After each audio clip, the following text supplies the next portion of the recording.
ভাই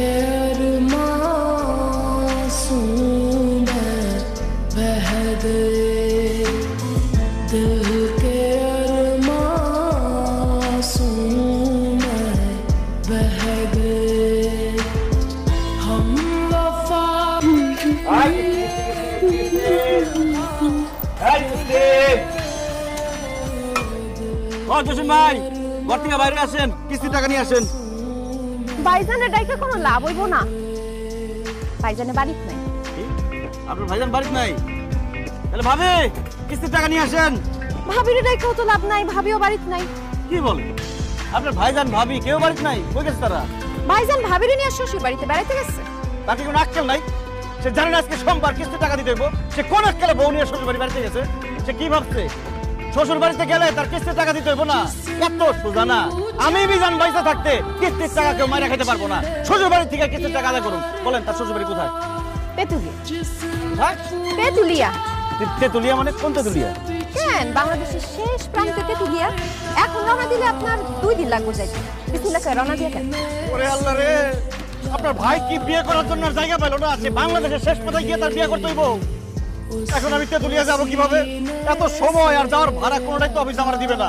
আপনার ভাইয়ের জব দিয়ে করতে হইব। সে কেন কিছু টাকা না দিয়ে এত দূরে চলে বসে আছে? তার জরিমানা দিতে হইব। সদস্য নাম্বার 405 মাসুম বাসার। মাসুম কাকা, মাসুম কাকা, কিছু টাকা নিয়ে আসেন। আরে ডাইকা লাভ নাই, আব্বা বাড়িতে নাই। কি? আপনার বাবারতে নাই? সে কই গেছে? ডাক্তারের কাছে গেছে, আব্বা শরীরটা ভালো না। কি জমিদার একজন কিস্তির টাকা না দিয়ে শ্বশুর বাড়িতে বেড়াতে গেছে, আরেকজন ডাক্তারের কাছে গেছে। এটা তো লং দিয়ে আমি একটা বিপদে পড়লাম। কোথায় গেছে সে ডাক্তার দেখাইতে? টেকনাফ। টেকনাফ? ইয়াল্লাহ, বাংলাদেশের আরেক শেষ কথা। আমাদের এলাকায় এত ডাক্তার থাকতে সে টেকনাফ গেছে কেন ডাক্তার দেখাইতে? আমার আব্বার বাতের ব্যারাম তো, এক ডাক্তারে কইছে সমুদ্রের মাছ খেলে ঠিক হয়ে যাবে, এই লেগা টেকনাফ গেছে। আপনার আব্বা তো বাতের ব্যথা ভালো করার জন্য টেকনাফ গেছে, আমার তো এদিকে প্রেসার হাই হয়ে যেতেছে। ইয়াল্লাহ, আমি এখন কিস্তির টাকা কিভাবে উঠাবো, কি করবো, জবাব দিব? পাইছি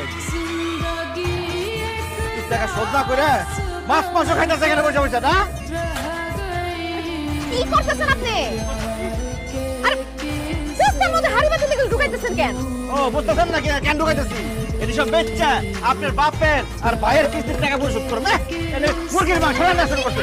কারণ নাইলে কিন্তু আমি এখন চোর করে আপনাদের গণদোলাই খাবো। হ্যাঁ, চোর করে রাখেন, যা খুশি তাই করেন। আমি দরকার হলে গণদোলাই খাবো, জীবন দিয়ে দিব, তাও কিস্তির টাকা মুঠাই ছাড়ুন। চোর কি কথা আছেন?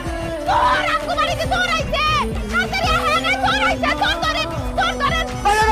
আমি চোর না, আমি চোর না ভাই, আমি চোর না। আমি কিস্তি মাস্টার মিজানুর রহমান মিজান ভাই।